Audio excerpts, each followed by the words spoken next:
Okay, we got Bryant Mckinnie coming in live.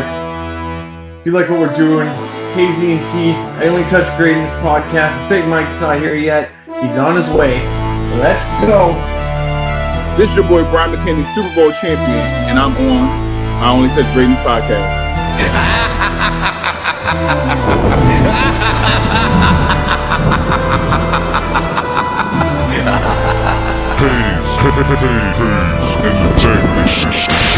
Ryan Hayes and Big Mike. Never stop. I Only Touch Greatness podcast.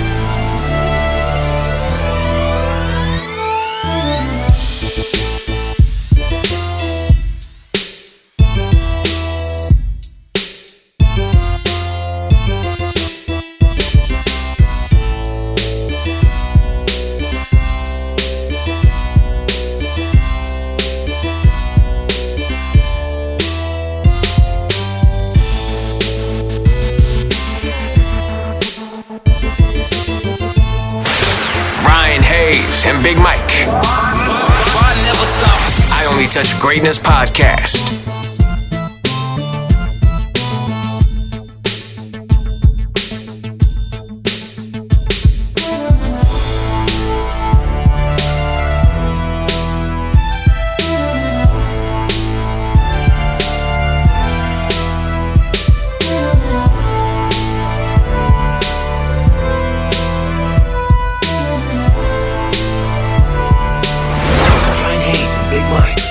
Taking over the podcast scene in Vancouver.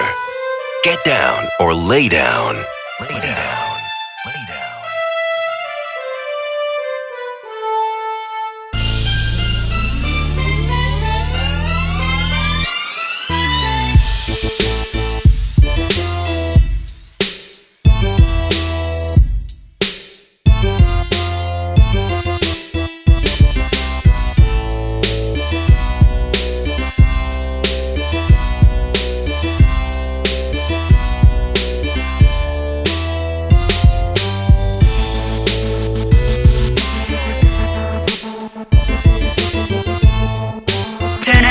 The number one sports podcast in Vancouver with Ryan Hayes and Big Mike.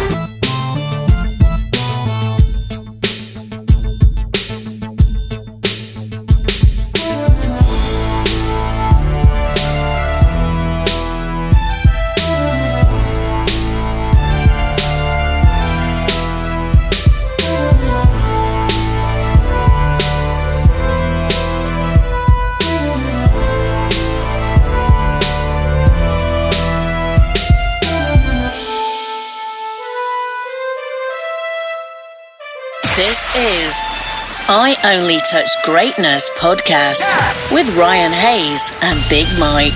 We are going live. Hey, Bryant. What up? How you doing? Thanks for making the time. Oh, no problem. Where you at, Seattle? Nope, Vancouver. I'm just a Seahawks fan. Oh, okay. Yeah. I mean, we'll get into that later on. I got a couple questions for you. I started as a 49ers fan, and then you obviously won. You had the Super Bowl. This is the 49ers. I Only Touch Greatness podcast with Ryan Hayes and Big Mike. We are going live. Yeah, I'm managing to stay safe and out the way. That's good. Where do you stay nowadays? I stay in Florida. Okay. It's no state tax. Yeah, that's true. That's true. You were born in Woodbury, New Jersey. New Jersey, yeah. Yeah, what was it like growing up there? Have we started? I don't know. If you want to, I'm trying to just. Because I didn't know, if I would just answer, if we were just talking or if we started or not. So that's what I was trying to. Okay, then yeah, I didn't know how much time I would have with you, so I wanted to get right to the questions. But okay, all right, yeah. But we don't have to. What's the weather like? No, go ahead. I didn't know if we were just talking regular or if this was like we had started already. So that's why. Okay, so we good? Yeah. Okay, I'm Ryan, by the way. So it's nice to meet you. And I'm Bryant. Right. And my partner, Big Mike, he's not able to make it yet. He's rushing from work, trying to get here to catch the end of it. So okay. So he's coming. So yeah, growing up in New Jersey, what was that like for somebody from the West Coast that I'm not familiar with it? I like my upbringing in Jersey.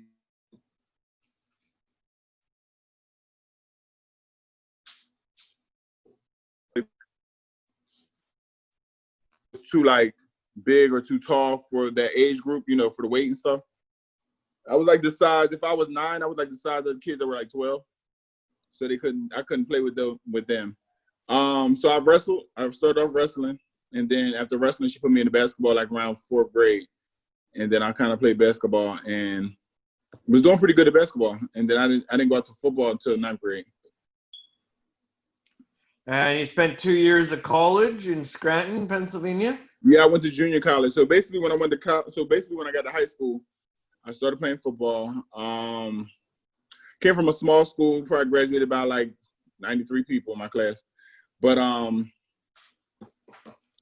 there was somebody who from my hometown who sent the videotape in of our high school for playing football. And the guy behind me, his name was Lamar Sturdivant. He was a running back. He was a really good running back. He was like one of the best in South Jersey. So when they sent the video, somebody sent the video in and mailed it into the University of Iowa. And when they seen the video, they seen him, but then they also were like, well, who is this guy? And it was me. And they came and they inquired about me, but it was after like National Signing Day and all those things. And they had a relationship with the head coach at Lackawanna, which is in Scranton, Pennsylvania, the junior college. It was fairly new. So they gave me a scholarship. I ended up getting a scholarship to go there to learn how to play offensive line because I played defensive end. Yeah, you gained 70 pounds and switched from D-line to offensive tackle. Yeah. That's pretty good. I can't even put on 70 pounds in my life. Well, you got to remember I was 17 years old when I graduated, and then when I first got to college for like the first like month and a half, because my birthday is the end of September. So I was still 17. I wasn't lifting weights like I wasn't really like in the weight program in high school of like lifting weights. So when I got to college, that's when all like learning how to lift weights and everything kind of came in. And I ended up putting on muscle and you know, gaining weight. So that allowed me to, you know, kind of get better. Because when I first got to junior college, the guy who I had to go against, he was a JUCO All-American. It was like his second year, and I'm coming trying to learn a position that I've never played before because I played defensive end in high school, and then now I'm trying to learn how to play left tackle. I'm not left-handed. This guy's a JUCO All-American, and I have to go against him every day at practice, and it's like it was frustrating. Yeah, I bet. Yeah, but you ended up getting your scholarship to the U. I did. I'm gonna tell you. All right. So a funny story is, when I went out for football, my grandma was like, "Oh, you're not gonna like it. You just need to stick with basketball." And I kind of always took that and was like, "Don't tell me what I ain't gonna like." So anytime I felt discouraged or was over football, I just always remember her saying, like, "You're not gonna like it. You're gonna want to quit."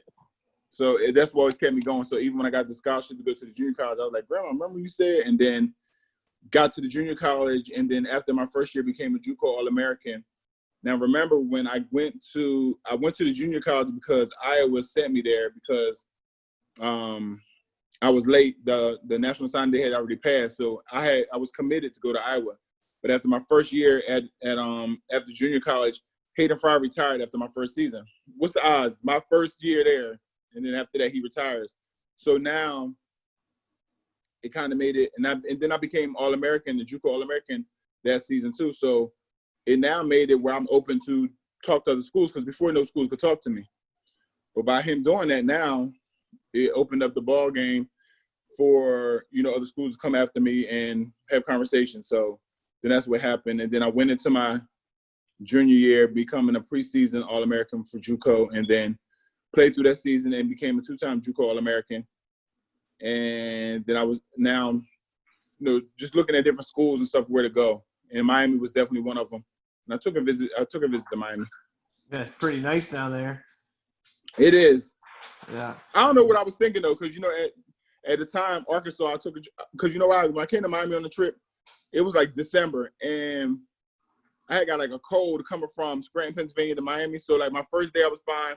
Second day I kind of got like sick and didn't feel like hanging out and just was like over it. And then when I went to Arkansas, I had like a great time in Arkansas. And So I had more fun on the Arkansas trip, and I was kind of like, when it's time to make a decision, I was leaning more towards Arkansas, and my head coach was like, "Are you crazy?" My mom and dad like, "Are you crazy?" But my offensive coordinator, he had went to the University of Arkansas, so he was like in my ear, steady, like, "Yeah, go there." This and another. At the time, Houston Nutt was the head coach. Okay, yeah, you never allowed a sack on the quarterback in college. It's a pretty good stat. That's a pretty good stat. That's a good stat, and it didn't really come to my attention until probably going into my senior year at University of Miami, because I just looked at it as that was like my job, but I didn't realize it was like a big deal either. So, yeah, I just looked at it like, okay, that's my job. And so you actually had that in your head then before you're going into games, knowing that you had this record going? It didn't get into my head until my senior year. Oh, yeah. And because I wasn't thinking about it. It was just I was going out there and I was just playing, so I never really thought about it. But then my senior year was like a big hype around it, and then you had different, because you got to remember, especially at Miami, I was under the radar because I had to make a name for myself.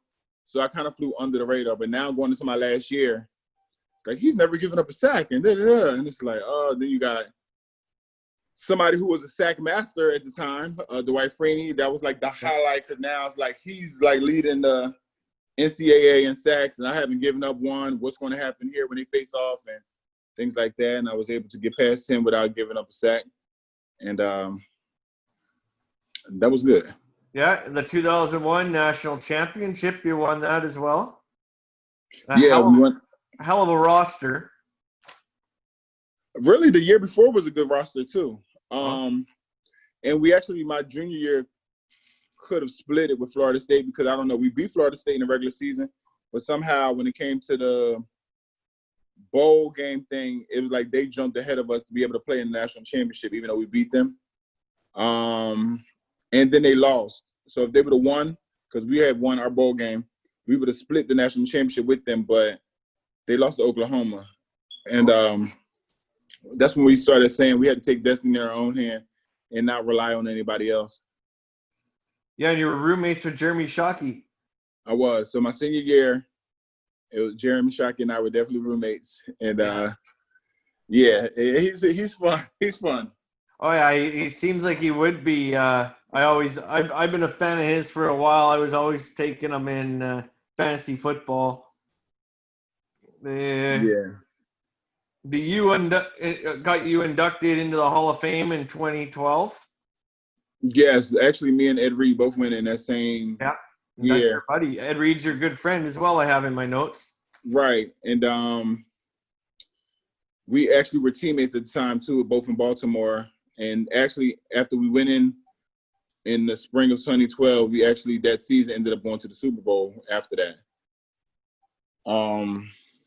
But yeah, so that was a great.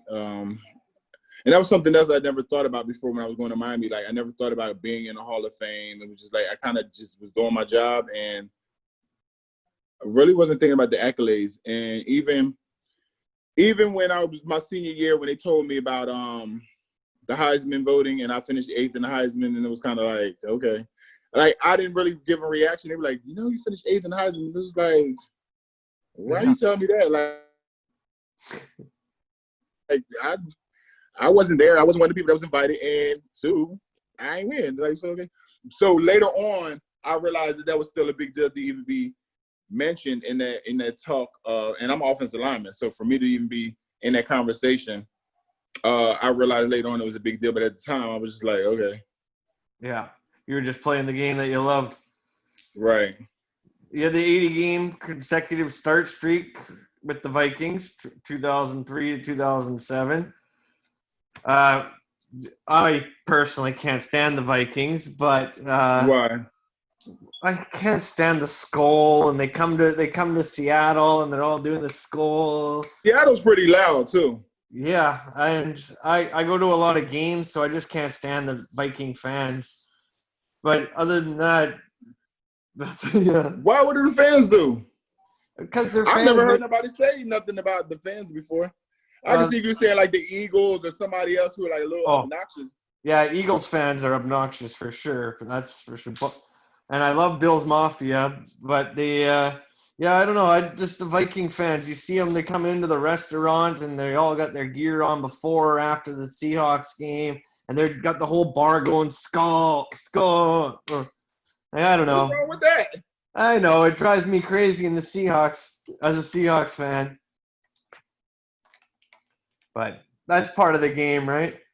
Yeah, and it just shows that you have a great following of fans who are coming there, who are enthused to be there, and Yeah. representing their team. What was your favorite memory of being on the Vikings? Being teammates with a few guys like Randy Moss, Donnie Culpepper, Adrian Peterson, like even Brett Favre, Tavares Jackson, Sidney Rice, different guys, the Williams brothers, like just able to be their teammates and having that camaraderie. And then also probably 2009 team was probably like one of the best teams I played on. It was the best record I had as a Viking. We were 12-4. That was the best record. And that was the furthest I went as a Viking to the NFC Championship game. Yeah, you went 7th overall pick to the Vikings. What were your feelings as you were being drafted? I wasn't sure because they projected me to go. I was ranked. Me and Julius Peppers were ranked 1 and 2 overall in the draft. But then you learn that it's based on what the team needs. Then they projected me to go to Buffalo, but number 5, Mike Williams, went there as a right tackle. And then from there was like, I don't know where I'm going. And then Minnesota picked me. And then I was trying to think like, do I know anybody in Minnesota? What's Minnesota known for? Like things like that. Who's on that team? Those were the things I immediately thought about. One of my teammates from college, he's actually from Minnesota. He always kept telling me I was going to go to Minnesota. So I was like, he jinxed me. And then next thing I was trying to think who was on that team. And I just remembered it immediately, Randy Moss and Dante Culpepper. So I figured on offense, it would be pretty exciting. And then I went through a holdout. 98 days to be exact. So the second longest holdout in NFL history from a rookie.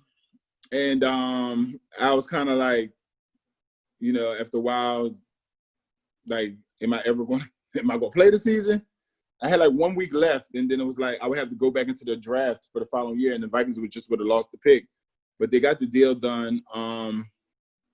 Got the deal done partially because we found out that it was collusion going on, so I filed a collusion case, and that kind of got everything kind of sped up, and then I had to drop the case in order for me to get signed, and then we were able to move forward. So my introduction to the Minnesota Vikings was not the best at all because it was all business, and I learned in that very moment that you're not in college anymore, so everything is about business, and I'm a business, and the Vikings is a business, and we're trying to do a business partnership together.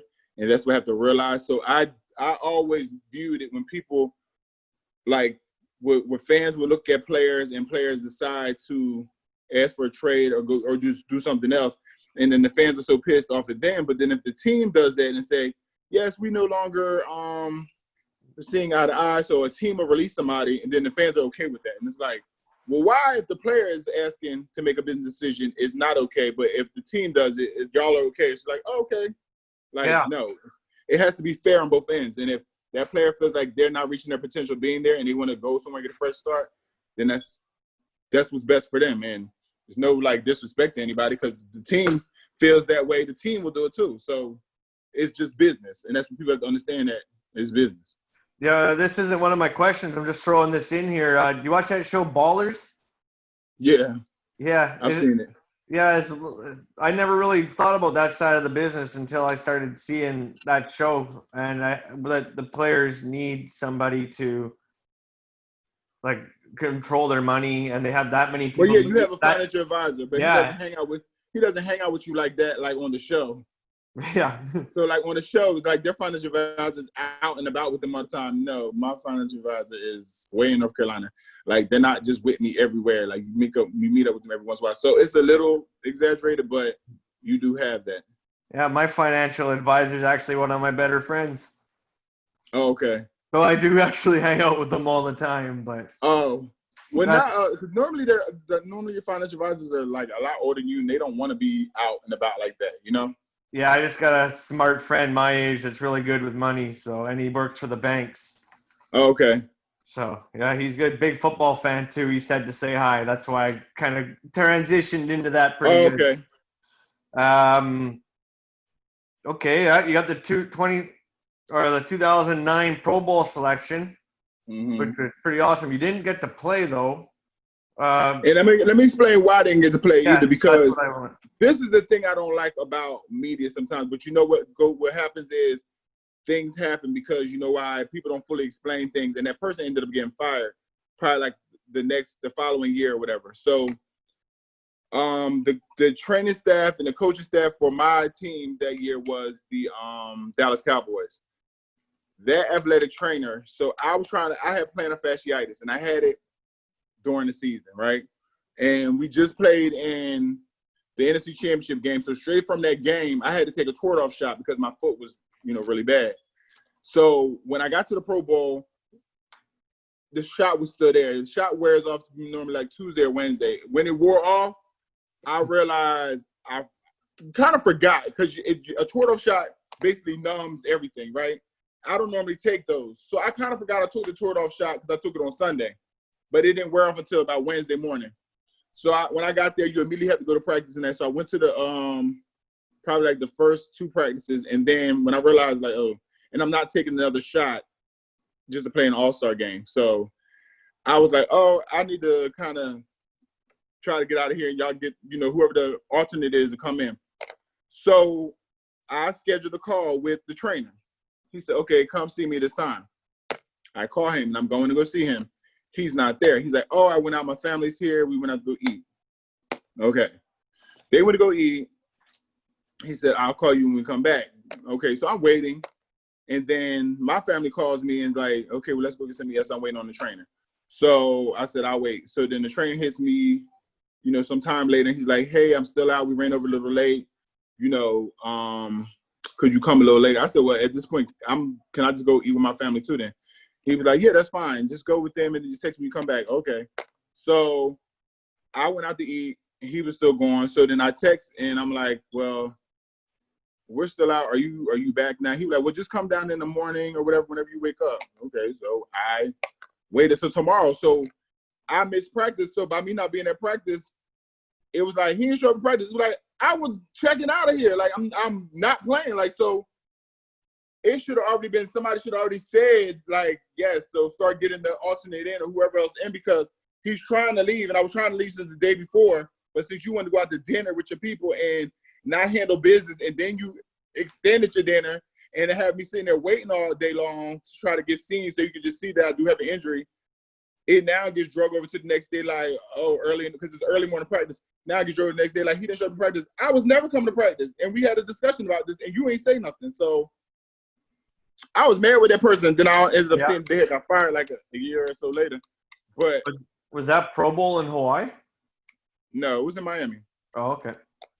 So that's how it really ended. And then like nobody like ever asked me like what happened either. It was just like, yes, he didn't show up to say, and that was that. It was like nobody ever said, well, why didn't you show up? Whatever. And it's like he know why. He didn't even say anything. Yeah, that's for sure. I wanted to ask about that. I just saw the headline, and like you're saying, it's nice to hear your side of the story. That's all you see with the headline. Nobody ever asked like, well, they asked internally, but like media-wise, nobody asked. It just was like I just didn't show up. Yeah. But it was like, no, he knew that I was trying to get out because I had an injury. So when that toward-off wore off, I wasn't taking another one for the All-Star game. Like, no, I'm not taking that because you have to sign a waiver every time you take a toward-off shot, and it's not that serious. I probably only took a toward-off shot twice in my career, and that was one at a time because I felt like I needed to play because of the situation we was in. But I'm not taking that for no All-Star game to feel good because I ended up having to get treatment and take medicine for that injury and had my foot taped up for 3 days and all that to like heal that. But and your plantar fasciitis is the bottom of your feet. Yeah. So it was painful walking. Oh, for sure. I looked into that when I saw what it was and read about what that was. The 2013 Super Bowl champion, the Harbaugh Bowl. In the Superdome, what's it like playing in the Superdome? I can only imagine. And what's it like playing in the Super Bowl? Can you just describe that day? I just remember somebody telling me like before the ball's kicked off, just look around the stadium. You'll see all the flashes going off. Yeah. Everybody's taking pictures. So I did kind of like soak that in. Somebody gave me a heads up, like just look around. And it's like right before kickoff, you're going to see like, well, when the ball is being kicked off, you'll see like a million flashes, which is true. at that point, it was my 11th year. And it was like, I had 2 different opportunities to make it to the Super Bowl and didn't make it. So 2009, we go into the AFC Championship. We had like 5 turnovers in that game, which was like, and we still lost by a field goal in overtime, which they changed that year. I don't know if you realize that, but after that game, they actually changed the overtime thing. And it was no longer like a sudden death thing. Like you got 2, like both teams were able to get possession. But in that game, it was like they got the ball first, they kicked the field goal, and the game was over. So right after that, they changed it. So, and then my first year with the Ravens, we went to the AFC Championship, and we lost to the Patriots. They said Lee Evans didn't catch the ball, and then our kicker missed the field goal, and they ended up winning the game. And I remember in the locker room, Ray Lewis said, "Oh, don't hold your heads low. We'll be back in the same position next year." Me, I'm like, how in the world are we gonna be back here in the AFC Championship next year? Like, what's the odds of that? Yeah. Sure enough, after we beat Denver in Denver, they became now the number 1 seed, and now we end up playing New England again. So it was just a whole different, like, it was almost like a revenge game for us, and like everybody's mentality was just so like focused. So once we got to the point we got past them, just getting to the Super Bowl, me and Ed Reed were kind of just like, at this point, this is year 11. Like, we don't know how many more runs we got, how many more swings at this we have. Like, we have to win. Like, and, I knew Randy Moss was on the other team. That's my former teammate, Frank Gore, as well. But it was like, we got to go for ours right now and seize the opportunity, because we don't know how many more opportunities Ed this will get. So that was on our mindset the whole time. And actually, we came out and started, like, we came out really well and on fire all the way into the second half. And then, we got the ball coming out the second half. Jacoby Jones ran it back for a touchdown. Defense was on the field. Their offense was driving a little bit, and then the lights went out. Everybody says thanks to Beyonce. She did the halftime show. Yeah. All the power went out. So you got to look at the halftime is 30 minutes during the Super Bowl. And then Jacoby ran the ball back. So offense never got on the field. So that's another like 35 minutes. So now defense is on the field. They're running down the clock. And then when the lights went out, that was another 30 minutes. So we're over an hour of offense not even touching the field or doing anything. Yeah. So that's a lot of rhythm. That's a lot of things that are just out of whack, because you took a whole hour and some change of not even doing nothing. Yeah. San Francisco went 17-7. Yeah. And then the third half, and that one of the questions I was going to ask, how were you worried? So you jumped and covered that one. Hey, one question I don't have written down, Jacoby Jones. I used to love that guy. I picked him in my fantasy football every year. I do 100% remember where I was when he ran that ball back too. And, of course, the Super Bowl as well. Do you ever keep in contact with him? Well, we follow each other on Instagram. So, yep. And he actually was with somebody like the top of this year that I knew, and they FaceTimed me while they were with him. So I talked to him. But for the most part, I keep in touch with a lot of the guys from the Vikings and the Ravens, because that's where I spend most of my time is Minnesota and Baltimore. Okay. And how about that halftime show at that? First, you had Alicia Keys singing the national anthem, and then you had Beyonce at halftime. Is there any hotter chicks than that? I don't think it gets any better than that. So a lot of girls who I knew was like, so I heard there's a football game going on at the Beyonce concert this year. Yeah, right. That's what they were saying. But, she actually, we had a post-game celebration for, winning. And her, Jay-Z, her two group members, her mom and all them, they all were there too. Oh, really? That was the first loss San Francisco ever had in the Super Bowl as well. Really? Well, they took one again this year. Yeah, they did. I also took a picture with Beyonce and Kelly Rowland that night. Oh, really? I knew Kelly Rowland through Serena Williams already, so me and Kelly were already familiar with each other. That's one question I got here, too. You took tennis lessons with the Williams sisters, right? Yeah, so I'm going to really say Venus I took lessons with, because my notes Serena, I played with her, but she's not really the teaching type, so it's basically that we're just playing. But Venus is actually, like, took her time and gave me, like, legit lessons.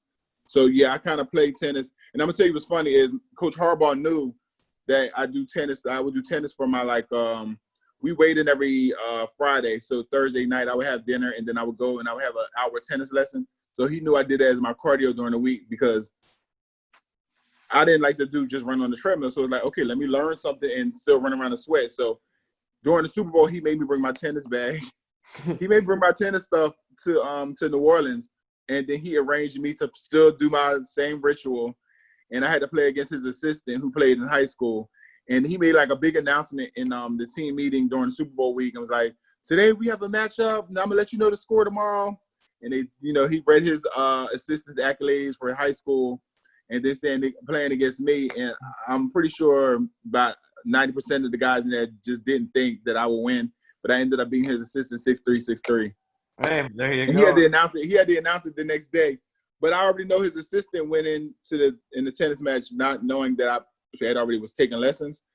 And I already went in there with his mind like, this will be easy, this and the other.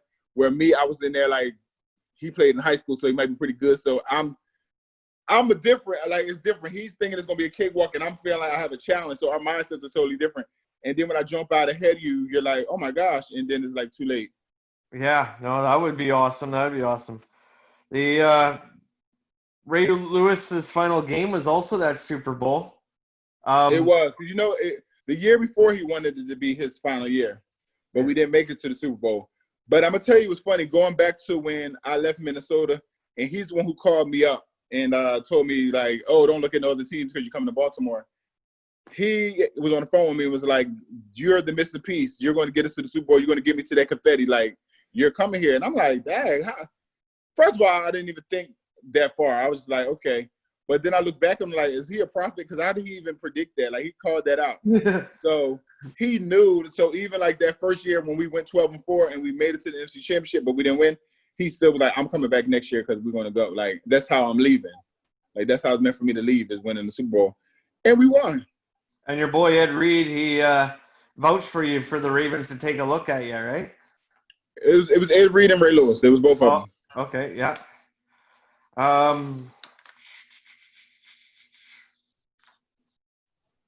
Okay, what was your personal highlight or low light in the career?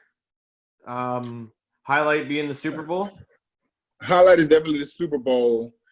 And then what you could say a low light, but I don't even care that it happened, but it just kept being like discussed. Probably would be like the little boat party thing. Yeah. But it was like, okay, but it served its purpose because prior to that boat party, we were like, oh, and whatever. And we ended up going like on a 7-game win streak after that. And that's what the purpose was, to bring us together to win games. But at that point, it definitely made us against the world, because like it was like a lot of us that were, there or involved. So you just went out there and were trying to play, like, put your best foot forward and just like shut up and play. Yeah. So it kind of served its purpose, but we didn't mean for it to have to go that way. But it kind of did serve its purpose. But so that just because it just kept. I remember when somebody hit me on like Twitter or Instagram, was like, "Oh, it's the," I don't know if it was like 10-year reunion or something. And I was like, nothing really happens in Minnesota that you remember that this was 10 years. I don't even remember the exact date, but they were like, well, so the person was like, oh, I thought they were trying to be smart. He was like, no, I wasn't trying to be smart. Actually, it's in the newspaper here. And I'm like, oh, gosh. Like, I knew it was sometime in October or something like that because it was around my birthday. Yeah, I've got it written down. September. Yeah, I got it written down as October 6th, 2005. Okay. Yeah, because my birthday is the September 23rd, so I knew it was like around like my birthday. But I didn't remember the exact date, but apparently they put it in the paper and was saying it was the 10-year anniversary at the time. So I guess that was like 2015. And then so we keep talking about that. And it's like, first of all, I was like 25 years old, or I just turned 26. And okay, so we're gonna talk about something I did when I was 26 forever. Yeah. That's the problem. One little thing, and I don't really need. And I'm pretty sure people have done worse, so it's like, shut up.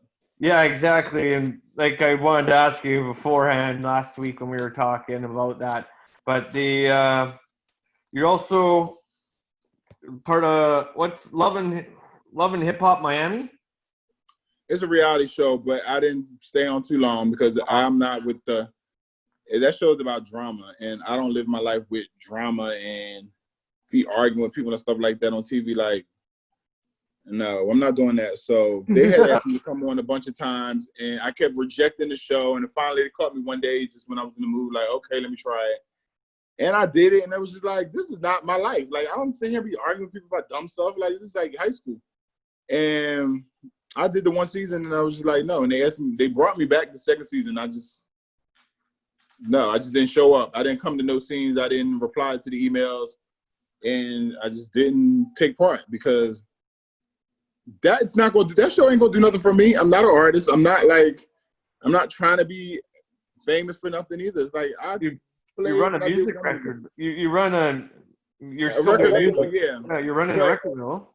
But I don't want to be on there arguing about dumb stuff, like, because that show's supposed to be about music, but it's really about their arguments and their interactions, and it's barely about music. So it serves no purpose for me. Yeah, and then I'm doing like a lot of things with my B Major Foundation and like, you know, my company, Let's Chat, things like that. So I would like people to like take me serious when it comes to like business and not have like memories of me arguing with somebody or somebody throwing drinks on the TV show that I'm on. Yeah, that's for sure. That's my humidifier. If you see that. Oh, I thought maybe you were smoking or something. I know you did. That's why I said it's my humidifier. Yeah, that's for sure. Because I had to smoke before I came on. And yeah, I used to run a hip hop record label back in the day. I was an A&R. I worked with tons of big name West Coast hip hop artists, mostly. Oh, for real? Yeah, we even coming on after you, I got J.O. Felony. He's a rapper from. I remember that name. Yeah, he's a rapper from San Diego, but was signed to Def Jam. He had that song "What You Gonna Do" with DMX and. I remember the name. Yeah. How'd you get into that field? I always did it because I managed two Dominican artists that did English and Spanish hip hop music, and I always just did the intros and was a DJ and the middleman, the A&R part. Like they just recorded. I took the audio and I sent it to somebody else to put a verse on it somewhere around the world. I was doing like what Khaled did before Khaled, like. So where I would send the song from one person to the next person, I get a beat from some person, send it to the next person, and then we put it all together and we call it a mixtape. And so I was getting my artist features and stuff, and I would just do the intros and a little bit of Khaled stuff, yelling on the beginning. I always wanted to be like Clue, say DJ Clue. Oh yeah. Yeah, so I always wanted to do that part where you're yelling on the beginning. So you've been into the hip hop thing for a minute because DJ Clue is like when I was coming up, like in high school, like the late 90s. Yeah. And he used to put out all those mixtapes and stuff. Yeah, no, I grew up on 90s hip hop. It was always the West Coast Death Row. We've done a bunch of we interviewed Busy Bone a couple weeks ago. I've done Little Flip. So you know Steve Lobel? Yeah. Oh yeah, I'm friends with Steve too. Shit, I used to try to send him my demos all the time. Oh yeah, so yeah. Cause when you mentioned him, I know Steve is always like with them too. Yeah, no, I definitely did. So we did a Busy Bone interview a couple weeks ago, a Little Flip a couple weeks ago. West Coast singer TQ. I remember TQ. He was with Cash Money, I think. Yeah. So yeah. I interviewed him. These are all people that I had worked with, already had song features with back in the day. But when I had to save money to buy my condo, I stopped investing my money into my music and saved for my condo. And now because of COVID, I'm sitting in my condo. Right. So now I'm just like, boom, let's try investing and using all my connections that I had during the music days. Because I was pretty big. I won West Coast Hip Hop Awards and stuff. And okay. I was first Canadian ever nominated at the West Coast Hip Hop Awards. And wow. So I was winning awards for like 2009, 2010, 2011. I won 3 years in a row, and then I retired. And so I'm trying to use it all to come back here use my music skills into now the podcast, and that seems to be working. Okay. My albums were called "I Only Touch Greatness," and now my podcast is called "I Only Touch Greatness." Oh, okay. So we're trying to just keep it the same. Keep the brand alive. Keep the brand alive. That's exactly what I'm doing. And growing up, or do you have a favorite movie? Or growing up, do you have a favorite movie? Maybe about sports? A favorite movie? There's some movies that I like, but I can't tell you what like my favorite movie is. I like Boys in the Hood. I liked a few different things. Yeah. I don't know if I have like a favorite like that I would say. Who was your favorite sports hero growing up? Reggie White was. I was from South Jersey, so the Eagles were our team that we watched. And he was a big guy. I was a big guy. And he was defensive end. I was defensive end in high school, and very strong and powerful. And then in basketball, Shaq was my favorite too. Shaq was like a big guy, like personality, and it was like so. Those two kind of I felt like I could relate to those two more. So I kind of followed them wherever they went. Followed Reggie White to Green Bay, South Carolina. Followed Shaq from Orlando all the way to L.A. to Miami, like. And then I actually met him when I was in college. I took a picture with him, and then we became friends then. So I took a picture of him. He came to our Rose Bowl. We went to, when I was in college, when we was out there for the Rose Bowl, we went to a Laker game, and he came out and spoke to us. And then he came to our game. And then me and him took a picture on the sideline together. And then he remembered me because then when he came to Miami to play, I ran into him a few times, and we just chopped it up and talked, and then actually his mom and my mom had became friends too. So it was like funny how it just kind of came full circle. Yeah, I remember Big Shaq when he came in Orlando, and just he was so much bigger and dominant force that stands out. Because I'm 37, so I'm not young. I remember this sports stuff. I've been studying sports my whole life, so okay. I remember Big Shaq coming there. Remember he had rap albums. I know he had a few. Shaq went platinum. Yeah, it did. Yeah. So what was your favorite sports team growing up? Was it, would you say the Eagles? Well, yeah, the Eagles and the Sixers, because that's where I kind of grew up seeing the most. So, like, while I was in high school, the Eagles and the Sixers. But then as I become professional, the Timberwolves for basketball, and, of course, whatever team I played on, and also Miami Heat. Okay. Did you, before games, did you have, like, a pregame meal or a ritual? My ritual actually was the night before the game. I had my team. The team knew too, so they had to make sure they had like certain boxes of cereal for me the night before the game because I ate that at night before bed. Yeah. And that even carried over to when I got to the Ravens as well as the Dolphins. I guess like somebody must have passed that memo over, like make sure he had his cereal. So to eat cereal?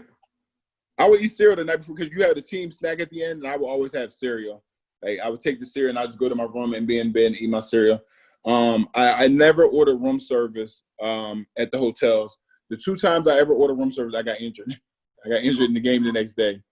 I did it once in college, ordered room service at the hotel was there, got injured. The only time I got injured was the last game of of my senior season. I tore my meniscus, had to get surgery, came back in time to play in the Rose Bowl. And then I ordered room service one time in the league, and I got injured. And I was like, I'm not ordering room service. I don't know. What's the odds? Next time I order room service, I get injured the next day in the game. I was like, I don't know. So I would never order room service. Yeah, you need that buffet. What would I find in your playlist these days? Now let me look. I have like a 90s and early 2000s playlist. Yeah. But then also for like 2020, I have like, a recent playlist.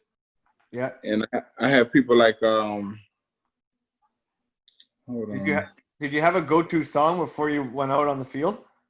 I would have certain songs that would get me like motivated. It's dependent on that time period. Yeah. So right now I listen to Yo Gotti, Pop Smoke, Megan Thee Stallion, Tory Lanez. I've been listening to Party Next Door. I've been listening to The Baby. And I've been listening to Lil Baby. Those are the main people right now that are on my playlist. Oh yeah, we get a lot of the same answers. Even most of the young kids are listening to that stuff. I grew up with the 90s hip hop, so my playlist So I have that. I have a late 90s, early 2000s playlist too. Yeah. That I can go listen to.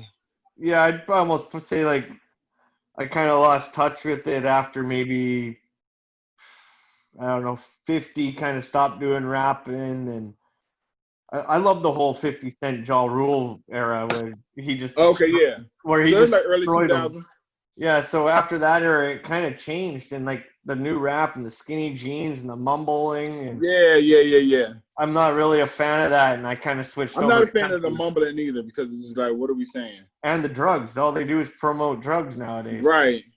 And like they're teaching these young kids that it's cool to pop perks and Xannies and And when some of them don't even do drugs, like Future. yeah, right. Yeah, I don't like Future just because he's made babies with my Russell Wilson's wife, so Yeah. I take him personal. Yeah. Yeah, the did you have a favorite sports quote?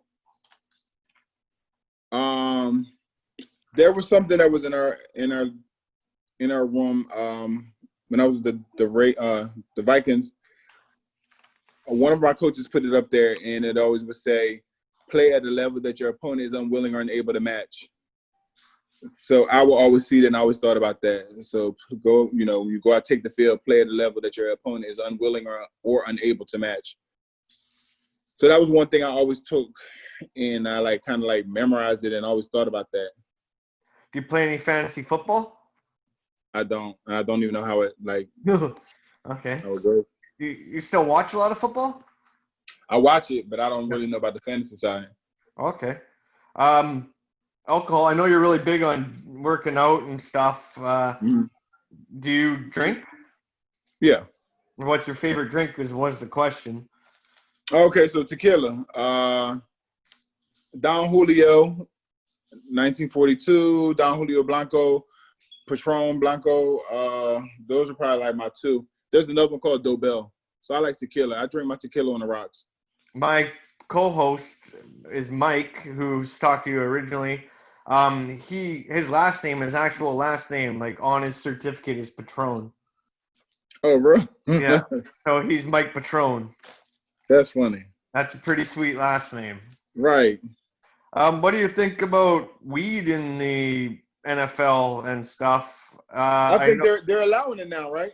I believe they are, but So many people probably are so mad how they used to get fined back in the day for it and put in programs, and now it's like accepted, and it just lets you know how time has changed and how really you don't never really hear anybody getting into too much trouble because they smoked weed and they're not going on a rampage doing anything. It's like it mellows people out of anything. So if they're rampaging anything, it's the fridge. Right. Yeah. And look at Ricky Williams though. Like imagine he's one guy that got totally shafted or screwed by this weed law, and now it's pretty much in. But you got guys like Gronk who got their whole new line of CBDs and everything. Right. It's a muscle relaxer as well. Yeah. I guess he had to crawl so they could walk. Yeah, exactly. Somebody had to take the bullet. Yeah. Do you still have time? I got maybe 10 more questions. Okay. Okay. Do you have a favorite teammate of all time? That's hard because Too many good ones. Too many good ones and too many ones that were actually really cool too. And that goes from college all the way to the pros. So it's pretty hard. Favorite coach of all time? Coach, or one Coach that helped. Tice. Coach Tice was really good because he was very helpful. Even though he was a head coach, prior to me getting there, he was the O-line coach. So he actually would take time and say, just block it this way. It makes your job a lot easier. The goal is just get the block. Like you don't have to look pretty doing it. So he took time and he was sitting there with me and watch film and give me little ideas of how to get something done. And where it wasn't making it so hard. It's if you just do this, you'll get it. And it's so he did that. He did that for me, and I always liked him a lot. Okay. Do you have a favorite musician? I don't have one person that I can just say they're my favorite. I just like to listen to good music. So depending on who does, who's providing that good music is who, I listen to, but it's not going to be just one person. Okay. Well, I want to thank you for coming on and taking the time and giving us. Oh, no problem. I know you're 3 hours ahead, so we appreciate it. Yeah, but this time is way better for me. Yeah, last time you told Mike you were a night owl, and then I know, and it was like, not tonight. I ain't. This is your boy Bryant Mckinnie, Super Bowl champion, and I'm on I Only Touch Greatness podcast. Perfect. Okay. All right. That's right, Brian. Thank you for taking the time, and I'm going to let you know all the info off the air. If you have any links you want me to put into your videos, or do you want to promote, I should have let you ask. I'll let you. We could still edit it in if you want to promote anything right now.